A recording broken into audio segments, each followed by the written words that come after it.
Culling Game bukan sekadar permainan bertahan hidup, ini adalah ritual kebangkitan. Kenjaku membuka kembali pintu masa lalu dan membangkitkan penyihir-penyihir yang seharusnya sudah lama mati. Mereka bukan legenda. Mereka adalah monster yang gagal mati di zamannya. Dari puluhan penyihir kuno yang dibangkitkan, hanya segelintir yang benar-benar pantas disebut terkuat. Dan daftar ini disusun berdasarkan apa yang ditunjukkan manga, bukan spekulasi. Inilah 10 penyihir zaman dulu terkuat di Culling Game. 1. Hajime Kashimo.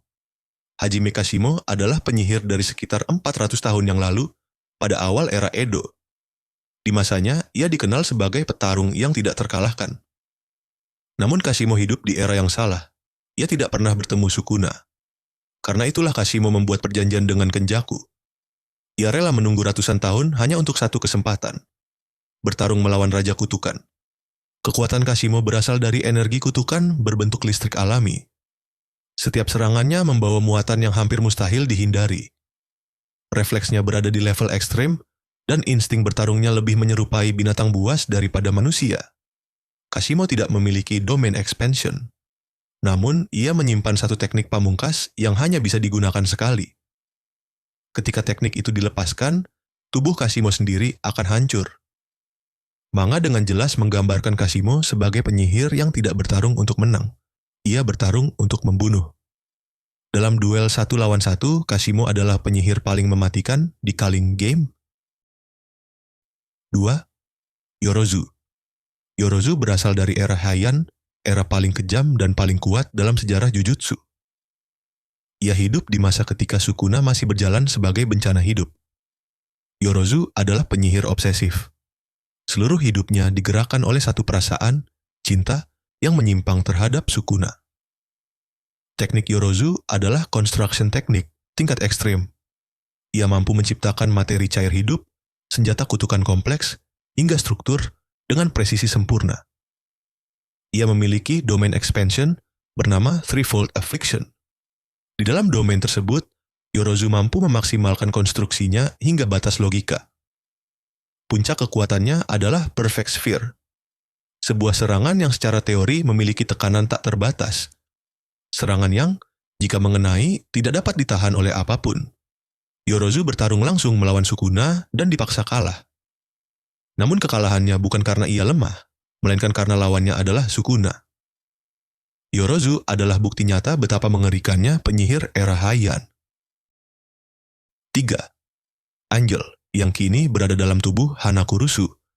Angel adalah entitas penyihir dari era Heian yang bereinkarnasi melalui kontrak. Berbeda dengan penyihir lain, tujuan Angel bukan kekuasaan atau pertarungan. Angel memiliki satu misi, menghukum yang terkutuk. Teknik Angel adalah Jacob's Ladder. Teknik ini tidak menyerang tubuh, melainkan eksistensi teknik itu sendiri. Jacob's Ladder mampu menghapus teknik kutukan, barrier, kontrak, dan bahkan domain expansion. Angel bukan petarung ofensif. Namun secara konsep, ia adalah ancaman bagi semua karakter terkuat di seri ini. Sukuna secara langsung mengincar Angel. Kenjaku menganggap keberadaan Angel sebagai variabel berbahaya. Dalam dunia Jujutsu, Angel adalah senjata penghapus dewa. 4. Ryu Ishigori. Ryu Ishigori berasal dari 400 tahun lalu, sejaman dengan Kashimo. Ia dikenal sebagai penyihir dengan output energi kutukan tertinggi sepanjang sejarah. Kekuatan Ryu sangat sederhana. Ia menembakkan energi kutukan dengan daya hancur luar biasa melalui teknik Granite Blast. Setiap serangan Ryu adalah ledakan murni. Tidak ada trik, tidak ada manipulasi. Hanya kekuatan mentah. Ryu memiliki tubuh yang sangat keras dan mentalitas petarung sejati. Ia bertarung frontal melawan Yuta Okotsu tanpa ragu. Ryu tidak memiliki domain expansion. Dan itulah batasnya. Ia adalah penyihir dengan daya hancur terbesar, namun bukan yang paling kompleks. 5. Takako Uro. Takako Uro adalah mantan anggota pasukan elit klan Fujiwara. Ia hidup di masa sebelum sistem Jujutsu modern terbentuk. Teknik Uro memungkinkan dirinya memanipulasi langit dan ruang. Serangan fisik dan kutukan dapat dibelokkan, diputar, atau dipantulkan.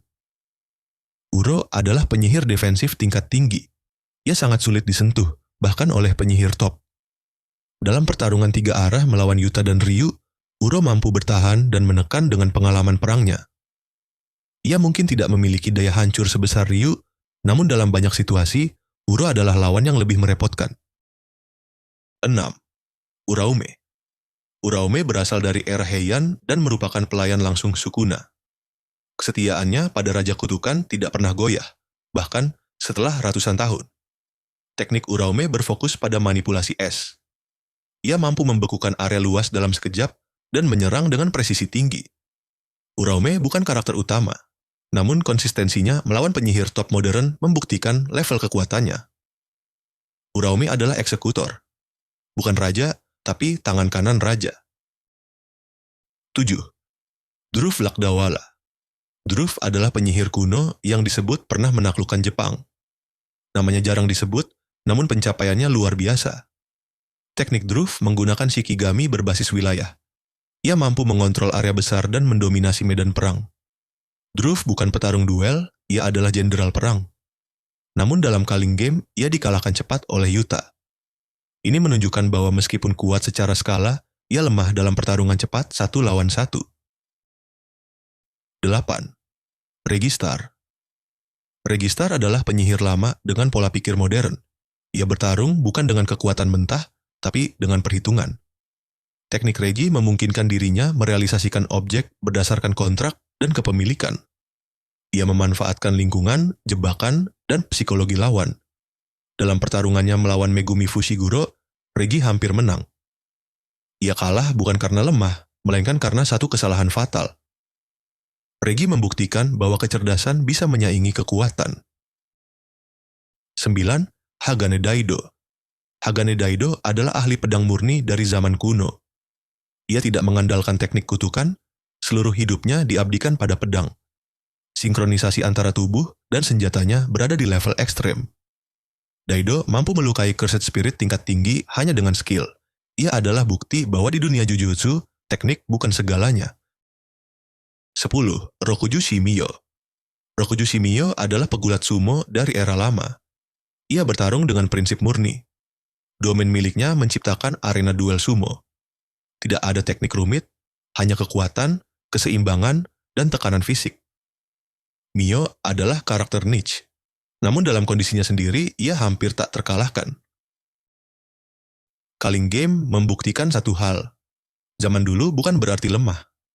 Banyak dari mereka lebih kejam, lebih berpengalaman, dan jauh lebih mematikan daripada penyihir modern. Jika mereka hidup di era yang sama, mungkin dunia Jujutsu sudah lama hancur bahkan sebelum cerita ini dimulai. Dan sebenarnya, kisah mereka belum selesai. Masih banyak penyihir dari masa lalu yang belum benar-benar dibahas dan dipahami. Jika kamu ingin kelanjutan pembahasan seperti ini, atau analisis karakter lain dengan kedalaman yang sama, jangan lupa tekan like dan subscribe. Karena di dunia Jujutsu, yang paling berbahaya bukan selalu yang paling kuat, melainkan yang paling tidak dipahami.